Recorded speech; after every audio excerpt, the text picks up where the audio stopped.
अस्सलाम अलैकुम। बगदाद के हाकिम इब्राहिम बिन इसहाक ने एक रात ख्वाब में नबी करीम को देखा और नबी करीम ने इससे फरमाया कि कातिल को रिहा कर दो। यह सुनकर हाकिम बगदाद कांप उठा। क्या कोई ऐसा भी मुजरिम है जो कातिल हो? आज से 700 साल पहले बगदाद में एक बड़े पाई के आलिम रिहाइश पजीर थे। इनका नाम काजी अबू बकर बगदादी था। वो काजी होने के साथ साथ एक बुलंद पाया मुहद्दिस और मुकर्रर भी थे। दिन के वक्त वो अदालत में मुकदमात सुनते, जबकि रात को कुरान और हदीस के तालबा को तालीम देते। ये तलबा नहायत कसीर तादाद में थे, जिनके कयाम व ताम की जिम्मेदारियां काजी अबू बकर के कंधों पर थी। वो न सिर्फ इन तलबा को 2 वक्त का खाना मुहैया फराम करते, बल्कि इनकी रिहाइश का बंदोबस्त भी इनके जिम्मे था। एक दिन इनके शागिर्दों ने इनसे पूछा, हजरत आपकी तनख्वाह तो मामूली है, तो फिर ये इतने ढेर सारे अखराजात कहाँ से पूरे करते हैं? तलबा का सवाल सुनकर काजी मुस्कुराए, फिर कहा, ये एक राज है। इस राज पर से पर्दा तब तक नहीं उठ सकता जब तक मैं तुम्हें अपने माजी के चंद अजीब व गरीब वाकयात ना सुना दूं। इसलिए बेहतर है कि फिलहाल तुम इस राज को राज रह दो। शागिर्द समझे कि शायद इस वक्त इनका कुछ बताने का इरादा नहीं, लिहाजा वो चुप हो गए। लेकिन थोड़े अरसे बाद शागिर्दों ने एक मर्तबा फिर अर्ज की, मोहतरम, आप नेक कामों में इस कदर खर्च करते हैं, आपकी आमदनी का भी कोई खास जरिया नहीं, फिर ये दरहम व दिनार आपके पास कहाँ से आते हैं? मोहतरम ने एक मर्तबा फिर इनको समझाया और अल्लाह ताला के वैबी खजानों की तरफ इशारा किया। लेकिन इस बार शागिर्द इस राज को जानने के लिए बेज़िद थे। शागिर्दों का इसरार देखते हुए उस्ताद ने बिलाखिर इनसे कहा, इस माल के साथ मेरी जवानी का एक निहायत अहम वाकया वाबस्ता है। बाज औकात अल्लाह ताला अपनी कुदरत से इंसान को ऐसे ऐसे अजाइबात दिखाता है कि इसकी अकल दफन रह जाती है। मेरे साथ भी ऐसा ही वाकया पेश आया था। ये आज से 30-32 साल पहले की बात है। मैं इन दिनों जवान था और मैं दीन के हुसूल में हमा वक्त मशगूल रहता है था। मेरे साथ मेरे चंद साथी भी थे। हमारी दिन रात की मसरूफियत यही भी थी कि कुरान और हदीस पढ़ते और बाकी वक्त तकरार या मुताले में मसरूफ रहते।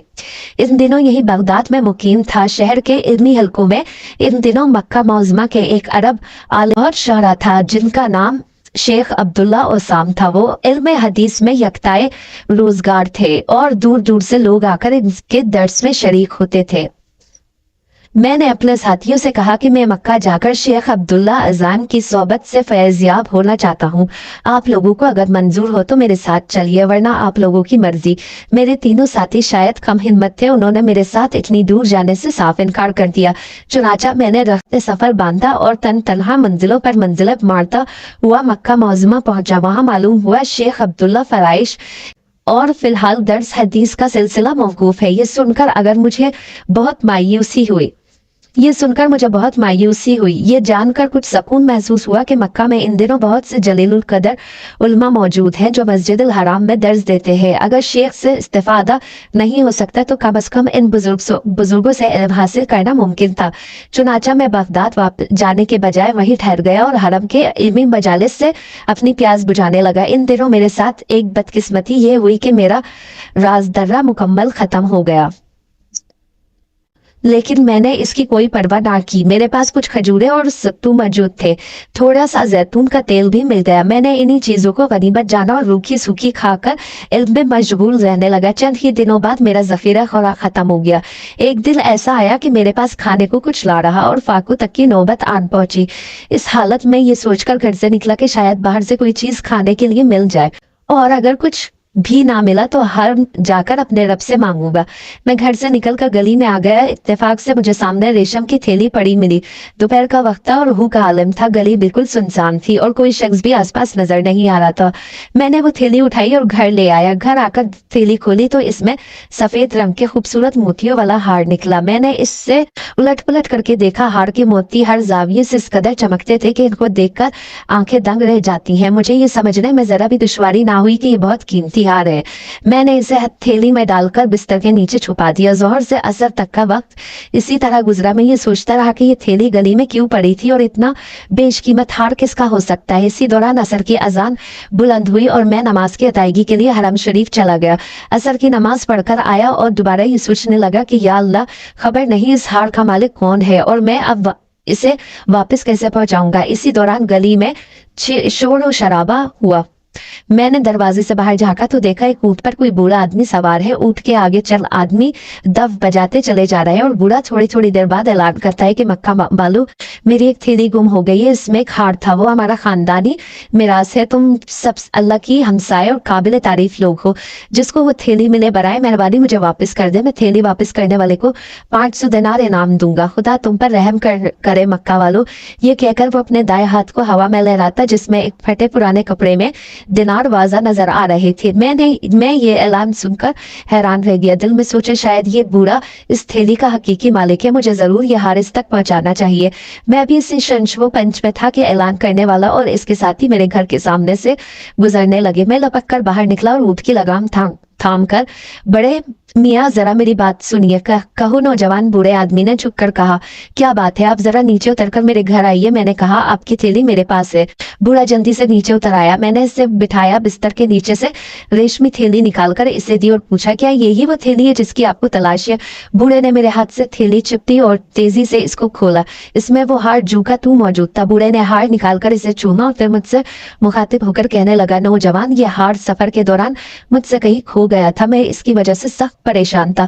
خدا تمہیں جزائے خیر دے, تم بہت دیانتدار ہو, لو اپنا انعام سنبھال لو. یہ کہہ کر اس نے دینار میرے آگے کر دیا. میں نے کہا, بڑے میاں, یہ ہار مجھے گلی میں پڑا ملا تھا, میں اسے اندر اٹھا لایا. یہ میرے پاس آپ کی امانت تھا, میرا تو یہ فرض بنتا تھا میں اسے آپ کو واپس کر دوں. مجھے انعام کی ضرورت نہیں, میں اپنی نیکی فروخت نہیں کرنا چاہتا. میری بات کا بوڑھے پر کوئی اثر نہ ہوا. وہ بدستور اس پر بضد رہا کہ میں دینار قبول کر لوں. اس نے بہت اصرار کیا لیکن ادھر میں بھی اپنی بات پر جمع رہا. آخر وہ بوڑھا نہ مانا اور دینار میرے پاس چھوڑ کر چلا گیا. میرے پاس کچھ نہ تھا, میں بھوکا بھی تھا, لہٰذا میں نے چاروں ناچارے ان دینار سے اپنی رضا کا بندوبست کیا اور مکان کے مالک کو کرایہ بھی ادا کیا.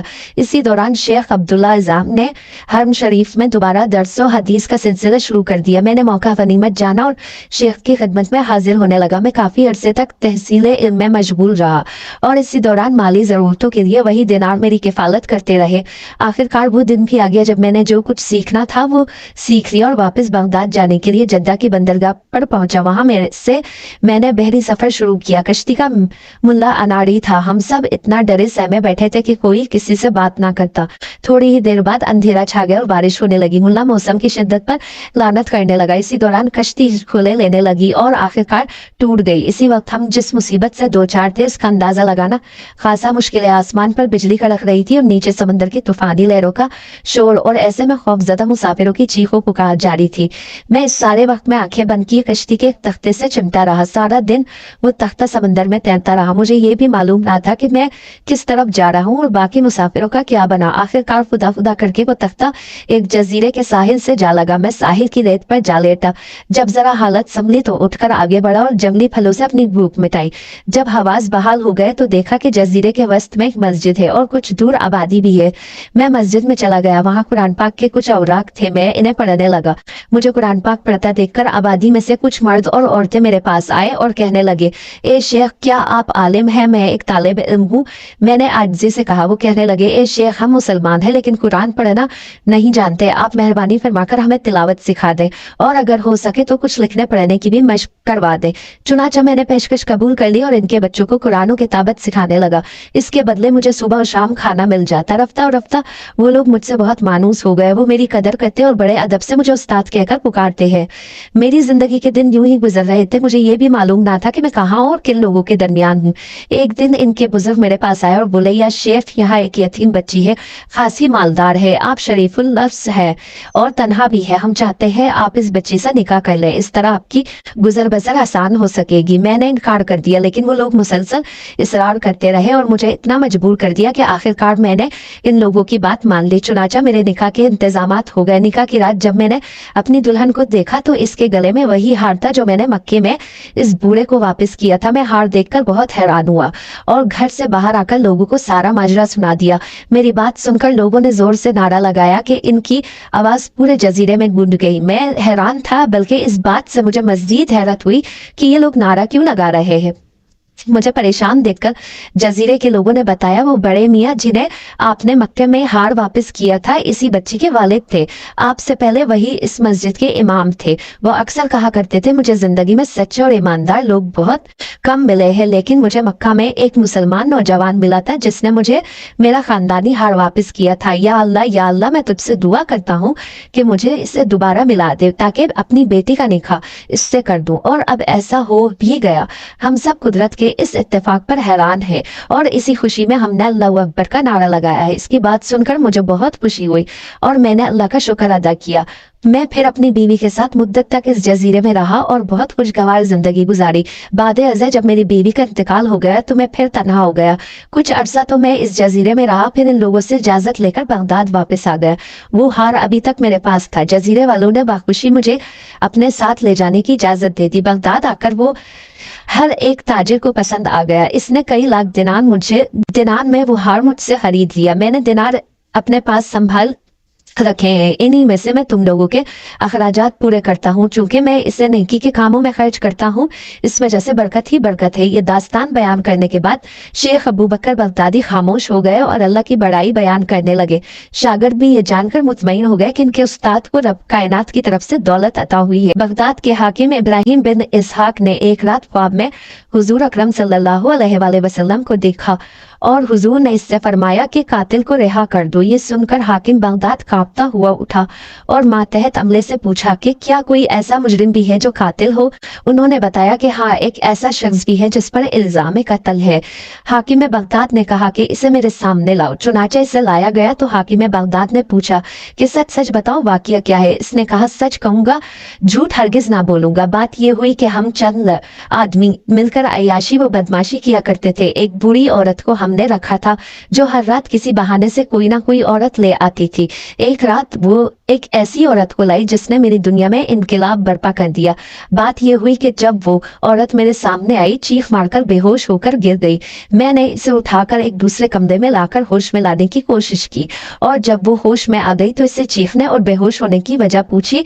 वो बोली, ए नौजवान, मेरे हक में अल्लाह से डर। फिर कहती हूँ, अल्लाह से डर। ये बुढ़िया बहाने ही बहाने से मुझे इस जगह पर ले आई है।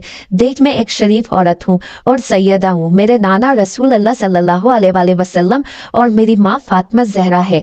खबरदार, इस नस्बत का लिहाज रखना और मेरी तरफ बदनिगाही से ना देखना। मैंने जब इस पाक औरत से जो सैयदा थी ये बात सुनी तो लरज़ गया और अपने दोस्तों के पास आकर इन्हें हकीकत हाल से आगाह किया और कहा कि अगर अकाबत की खैर चाहते हो तो इस खातून की बेअदबी ना होने पाए। दोस्तों ने मेरी इस बात से समझा कि शायद मैं इनको हटाकर खुद में अर्तकाब गुनाह करना चाहता हूँ और इनसे धोखा कर रहा हूँ। इस ख्याल से वो मुझसे लड़ने पर आमादा हो गए। मैंने कहा, मैं तुम लोगों को किसी सूरत इस गुनाह की इजाजत ना दूंगा। लड़ूंगा, मर जाऊंगा, मगर इस सैयदा की तरफ बदनिगाही मंजूर ना करूंगा। चुनाचा वो मुझ पर झपट पड़े। मुझे इनके हमले से एक जख्म भी आ गया। इसी असना में एक शख्स जो इस सैयदा के कमरे की तरफ जाना चाहता था, मेरे रोकने पर मुझ पर हमलावर हुआ तो मैंने इस पर छुरी से हमला कर दिया और इसे मार डाला। मैं सैयदा को अपनी हिफाजत में लेकर बाहर निकला तो शोर मच गया। छुरी मेरे हाथ में थी, मैं पकड़ा गया और आज ये बयान दे रहा हूँ। हाकिम बगदाद ने कहा कि जाओ, तुम्हें नबी करीम के हुक्म से रिहा किया जाता है। नबी करीम अपनी उम्मत के हर नेक बद आदमी और हर नेक बद अमल को जानते हैं और देखते हैं। और ये भी मालूम हुआ कि हुजूर की नस्बत के लिहाज अदब से आदमी का अंजाम अच्छा हो जाता है। लिहाजा हर इस चीज का दिल में अदब व एहतराम रखना चाहिए जिसका हुजूर से ताल्लुक हो। अल्लाह पाक हमारा खात्मा ईमान पर करे। आमीन।